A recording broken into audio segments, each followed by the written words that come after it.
but we can't get a piece of that pie. Always. You care to speak on that? How you was able to get such a bigger sliver when you were in power? Well, for the city of Newark? Because those of us, including myself, that got government jobs, it was mandated that a certain amount of individuals that were qualified be hired first. well, it goes back to the leadership question again that we talked about. Let's go back. It always goes back. Donald Tucker in the city of Newark created an ordinance, 25% of whatever had to be minorities. And all due respect to public service and Bishop Jethro, they used to send the corporate leaders to the city council meeting to address these issues. And they would get up and say, well, I'm from 550 Broad Street and 6th floor, and Don would say, I didn't ask you that. Where do you live? And he would always, Yes, he would. They would leave and get drunk, go out by his head down, because what he was saying, I don't want to hear about your corporate office.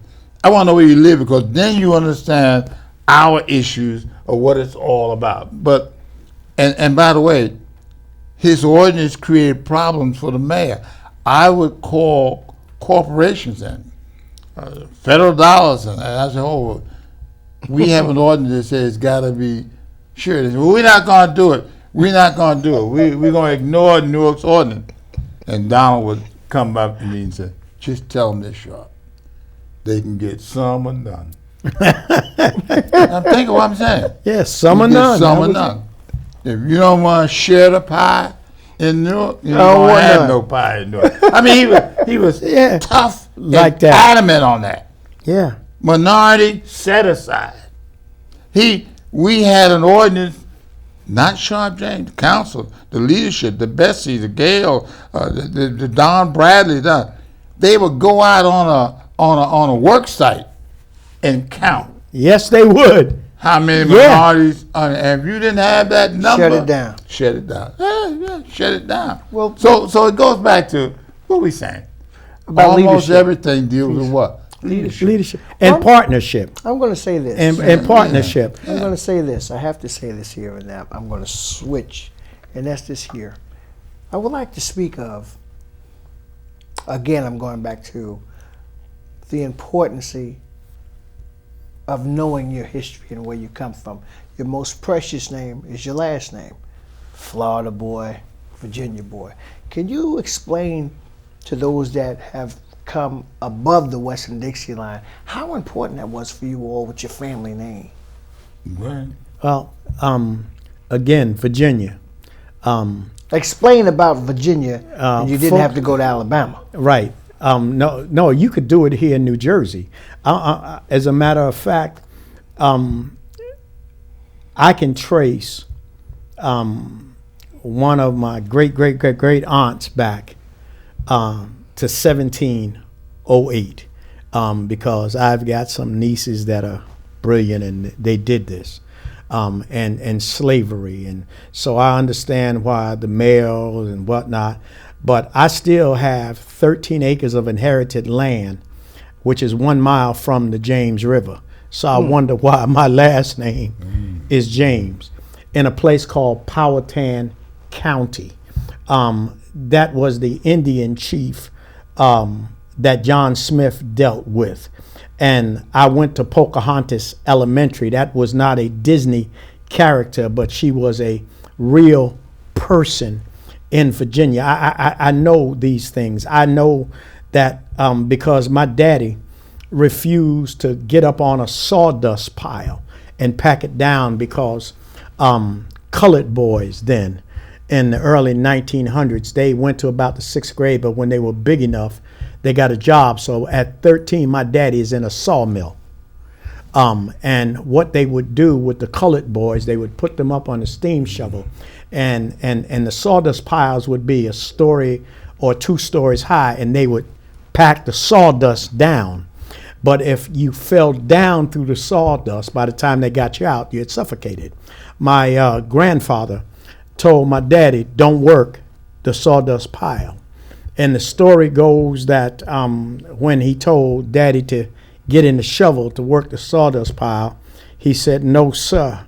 And I don't have to tell you how that went. You didn't say no in the early 1900s to a white man.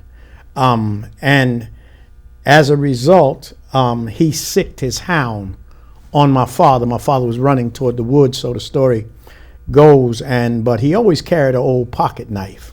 And when the dog hit him, he started hitting the dog and said that the words was, and I'm just going to say it, "Y'all, somebody get that nigger. He gonna kill my dog." and they had to get my father. He spent the night in the woods, from I understand, and whatnot. And they had to get my father to my great uncle in New York City. That's how he got north, because they were gonna lynch him because they sent the dog on him, and he cut up the dog, although he was bit up. And then when you come north. I had a full ride to Boston University, but my father couldn't afford the books and room and board. And PSE&G didn't have any colored working for him. And so I got called in, graduated class Einstein. I got called in because they were looking for the best and brightest, and said, "If you read meters during the day, we'll send you to Rutgers in the evening." And so I would go out in the 60s, knock on a door and say, "Gas man, public service." I got locked up in Fair Lawn, Glen Rock, Patterson, Hawthorne, Wayne, you name it. I got locked up, gun put to the back of my head. I'm reading a meter through a thing, and be told to my face, "You know, you have a white man's job. You have a white man's job." And so when you ask about and what does the name mean, and I think that's what's lost in it. I remember as a boy, Sharpe, you're gonna laugh at this. In the country, because my last grade in Virginia was the 6th grade, and because they closed all the colored schools in Virginia in '62. Rather than integrate them. And so my daddy moved us. My daddy moved us so I could be educated. But I went to school and got in a fight with Anthony Smothers on the school bus, and then you went to the colored school. And Miss Martin, who would be considered the principal today, if you fought on the bus, you rolled up your pants legs, she would come to your classroom, and corporate punishment was the order of the day with a cat of nine tails. And lineage in Newark is not really known, because like lineage, one of the most successful housing projects in Newark is New Communities in Father Lender. Last night they must have had a busload of people at the city council meeting talking about New Community Father. But the thing I want to bring up is that there was a Joe Cheney field. That's where it came from. Come on, When you Father Leonard has won every award, right? But they gave nothing to Joe award, Cheney. Senate award. You just never name them. But Joe Cheney field was an African American Newark leader, walking with a cane, who gave him the vision, who gave him the insight and worked with him to create a new community. His daughter is who? Gail Cheney Field Jenkins. Maybe that's why she keeps that Gail Cheney Field Jenkins. Because Joe Cheney Field, anybody that came to Newark and wants to know its history. And was Mary Smith. Right. Mary Smith's part of that. Earl Harris, son, leadership. Ron Rice, leadership. It's a whole lot of lineage, that word Lineage, in the city of Newark, that has created this groundswell of leadership, of involvement, of commitment. So what do you tell the young people today that are not involved? Well, you know, that's my question. That's really brand, because, you know, it's interesting. That's today's issue. Project Ready, they just announced a program trying to get the school board election numbers to go up. You know what the last number? 3%. People don't realize the largest don't budget in the city of Newark is not the city, it's the school board. And yet, only 3% came out to vote in the last election. But do they know that? That's a good point. But let me say this. You know when election day is. Yes. We grew up, my grandmama couldn't wait to vote. My grandmama couldn't wait to vote. And to finish that story, 3 weeks later, my grandmama sees Miss Martin in church. And she said, Miss Nanny, and she said Miss Martin, because school teachers were gods in the community. She said, I had to get your grandboy. He was fighting on the bus. Wrong thing to hear. Wrong thing to do. 3 weeks later, Well, I get home. He's brought the biggest issue. How do you get people involved? What have you? So what?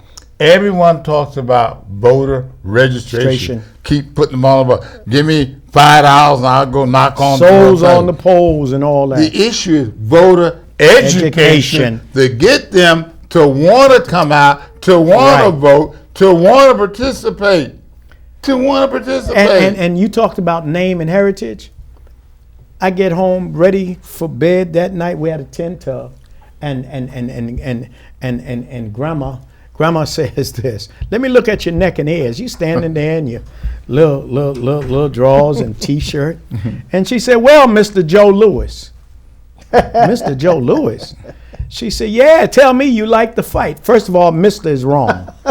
Joe Lewis, you're in trouble. And she wears me out. And I asked her, I said, "Grandma, why?" She said, "'Cause you shame this name. If somebody has to speak to you, there was pride in who you were, whose boy was you, whose girl. Sharpe, you know you couldn't go see no girl without saying, whose boy is you?" Absolutely. One vote can make a difference. Come on, somebody. And there's so many stories where Texas would not be Texas today. Right. The Alamo and all over, because one person didn't vote, what have you. Right. Voting is important. People have died for the right to vote. My question is here. I told them to just let it run. Why was it of such importance for our forefathers, the generation in front of us, whereas now the descendants of those don't feel they owe anything? Well, what you said, though, if you don't know your history, you're bound to repeat the mistakes of the past. In South Africa, they lined up for 20 miles to vote. 80 degrees temperature. People had arthritis, kyphosis, you name it. People couldn't read or write. The ballot, and I have it hanging on my wall at home. They went down the ballot. Blonde eyes, small nose, small lip. No, that's not him. Kurt, that's the Kurt. No, freckle face, chocolate looking, big nose, thick lips. There he is, Nelson Mandela. So they voted by picture. Right. So They voted by picture. So what does ballot of the bullet mean to this generation? Let me say this, since we're talking about history. New Jersey, number 2 slave port in the country. New Jersey, slave state, last state to accept the Emancipation Proclamation. New Jersey, the theory that went around the world that black and Native American minds were inferior to the European mind. Princeton University, New Jersey, governor that has his name on bridges, whom this current governor, and the reason he got rid of Woodrow Wilson's desk, because some of us raised hell.